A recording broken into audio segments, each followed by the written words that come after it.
اب الائچی سے اولاد کا کیا تعلق؟ وہ بابا 100 کو الائچی کھلاتا ہے، کسی ایک آدھ کے اللہ کے ازلی فیصلے کے تحت اور مشیت کے تحت بچہ ہو جاتا ہے، کریڈٹ بابا لے جاتا ہے۔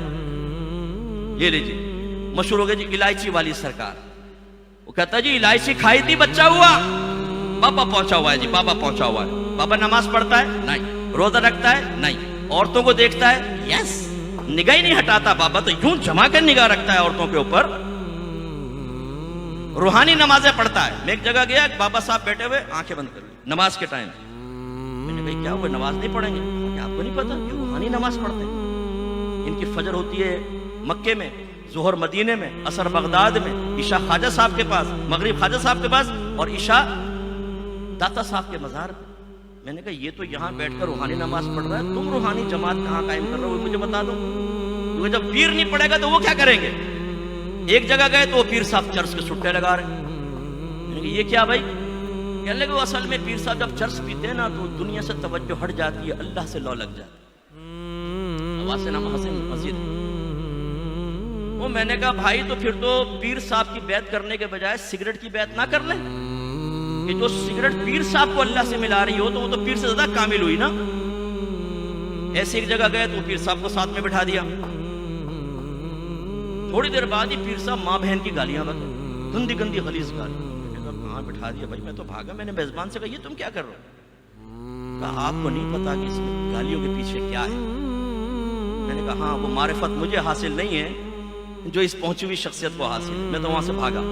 ہمارے یہاں یہ بھی ایک بے وقوفی ہے، اگر بابا بیٹھا ہوا گالیاں بکے گا نا تو کان میں کہیں گے بابا کچھ نہ کو مجذوب ہے مجذوب۔ ابھی پولیس والا کے 2 ڈنڈے لگائیں نازک مقام پر اور الٹا لٹا کے اتنا مارے کہ 2 مہینے نارمل حالت میں سو نہ سکے اور 2 سال جیل میں ڈال دیں اس کو، دیکھیں اس کا عالم جذب کیسے غائب ہوتا ہے۔ ابھی بچے چلے جائیں اس کے سامنے تکے رکھیں اور ذرا بوٹیاں شوٹیاں رکھ دیں، دیکھیں عالم جذب سے باہر آ کر فوراً کھانا شروع کر دے گا۔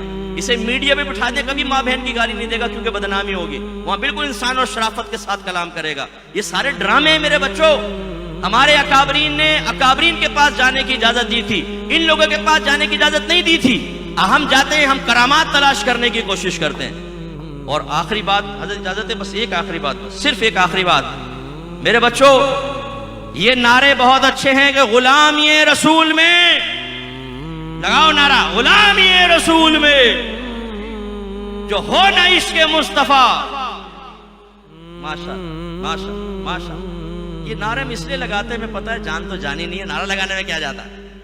سنی اب باتوں کا غازی ہو گیا ہے، یہ عمل سے بھاگنے والا ہے، فراڈیا ہو گیا ہے، ڈرامے باز ہو گیا ہے۔ آپ فراڈیے ہیں؟ زور سے بولو نو، نہیں، اس کا دوسرے ہیں، آپ کو نہیں کہہ رہا ہوں، اس کا مطلب ہے آپ ڈرامے باز تو نہیں ہیں، نہیں ہے نا؟ آپ تو پکے ہیں نا، سنی ہیں، پکے سرکار سے محبت کرنے والے۔ تو بس جب یہ نعرہ لگاتے ہیں کہ غلامی رسول میں موت بھی قبول ہے، تو اب اخلاص سے نعرہ لگاؤ کہ غلامی رسول میں داڑھی بھی قبول ہے، غلامی رسول میں 5 وقت نماز با جماعت پڑھنا بھی قبول ہے، غلامی رسول میں گناہ چھوڑ دینا بھی قبول ہے، غلامی رسول میں علم دین سیکھنا بھی قبول ہے، غلامی رسول میں لڑکیوں سے دوستی منقطع کر دینا بھی قبول ہے، غلامی رسول میں فیس بک سے لڑکیوں کے تمام اکاؤنٹ ڈیلیٹ کر دینا بھی قبول ہے، غلامی رسول میں ماں باپ کی فرما برداری کرنا بھی قبول ہے، غلامی رسول میں چرسیوں، موالیوں اور بے نمازیوں سے دوستی چھوڑ دینا بھی قبول ہے۔ پھر تو کمال بنے۔ اب یہاں حرام یہاں وہ حرام، نبی کریم کی بات سنیں تو غصے میں آ جائیں، چہرے کا رنگ پھک ہو جائے، منہ کے زاویے بگڑ جائیں، دل میں ناپسندیدگی پیدا ہو، زبان پہ نہیں لیکن حال سے کہیں مت کر نصیحت ناصحہ، دل میرا گھبرائے ہے اس کو دشمن جانوں ہوں جو مجھ کو سمجھائے ہے۔ نبی کی نہ بات کرو، نبی کی نہ سناؤ، فیس بک کے ٹھمکے دکھاؤ، یہ کرو اور وہ کرو، لیکن غلامی رسول میں موت بھی قبول ہے، جو ہونا عشق مصطفیٰ تو زندگی فضول ہے۔ ابے بھائی عشق مصطفیٰ کے بغیر زندگی فضول ہے تو کیا ہمارے پاس عشق مصطفیٰ ہے؟ کمال تو یہ ہے کہ یہ محاسبہ کریں تو آپ دیکھیں گے واقعی ہماری زندگی فضول ہے، کیونکہ عشق مصطفیٰ کی سب سے بڑی اور پہلی ریکوائرمنٹ کیا ہے؟ جو نبی سے محبت کرے گا وہ اپنے نبی کا کہنا بھی مانے گا۔ آپ کے نبی نے فرمایا داڑھی بڑھاؤ، مونچھ چھوٹی کرو، اور یہودیوں کی صورت مت بنو۔ کیوں ہم غیر مسلمین کی صورت بن کے خوش ہوتے ہیں؟ ہمیں نہیں پسند آتا نبی کا والا چہرہ داڑھی والا؟ صحابہ نے داڑھی رکھی، تمام نبی داڑھی والے، تمام اولیاء داڑھی والے، کیوں نہیں رکھتے؟ اپنی اس سنت سے، نبی کی سنت سے اتنی نفرت، تو پھر یہ نعرہ غلام رسول میں موت بھی قبول ہے، جو ہونا عشق مصطفیٰ زندگی فضول ہے۔ سرکار ہمارا معبود علم والا، ہمارے نبی علم والے، اسلام علم سے بھرپور، قرآن علم سے بھرپور، لیکن ماننے والا علم سے خالی۔ اتنی بری بات ہے؟ آئیے پھر علم کی طرف، تو اپنے اندر تبدیلی پیدا کریں۔ اور ایک آخری نعرہ لگا دے میرے ساتھ، غلام رسول میں 5 وقت نماز با جماعت پڑھنا بھی قبول ہے۔ آپ کی اس مسجد بھری ہونی چاہیے، جب مؤذن کہے حی علی الصلاۃ حی علی الفلاح، وہ بعض اوقات لکھا ہوتا ہے نا کہ نماز آ رہا ہے تو کام سے کہو کہ مجھے کام ہے۔ آپ مسجد میں آئیں، نماز پڑھیں، مسجد بھری ہونی چاہیے، اور خاص طور پہ فجر کے اندر جب مؤذن کہے الصلاۃ خیر من النوم، نماز نیند سے بہتر ہے، تو جواب میں نہ کہیں نا النوم خیر من الصلاۃ، نیند نماز سے بہتر ہے اور رضائی اوڑھ کے سو جائیں۔ نہیں، جیسے اذان سنیں فوراً چادر پھینکیں، منہ پہ چھپکا ماریں، مسجد میں آئیں، وضو کریں، یا کھڑے ہوں، برکت ہی برکت ہوگی انشاءاللہ۔ ناراض مت ہوئیے گا، ہمارے ہاں عجیب افراتفری کا عالم ہوتا ہے۔ ایک عالم دین بیان کر رہا ہوتا ہے اور بالکل مچھلی مارکیٹ بنی ہوتی ہے، کوئی یہاں جا رہا ہے، کوئی وہاں جا رہا ہے، کوئی ادھر کھڑا ہو رہا ہے، کوئی ادھر کھڑا ہو رہا ہے۔ یعنی اگر ایک غیر مسلم آ کر ہماری مجالس کو دیکھے تو وہ متاثر نہیں ہوگا، وہ کہے گا ان میں تنظیم نہیں ہے، سلیقہ نہیں ہے، ان میں آداب نہیں ہے۔ تو یہ نہیں ہونا چاہیے۔ جب آپ کو کوئی بھی عالم دین بیان کرے، ساری ایکٹیویٹیز چھوڑ دیں اور غور سے سنیں وہ کیا کہہ رہے ہیں۔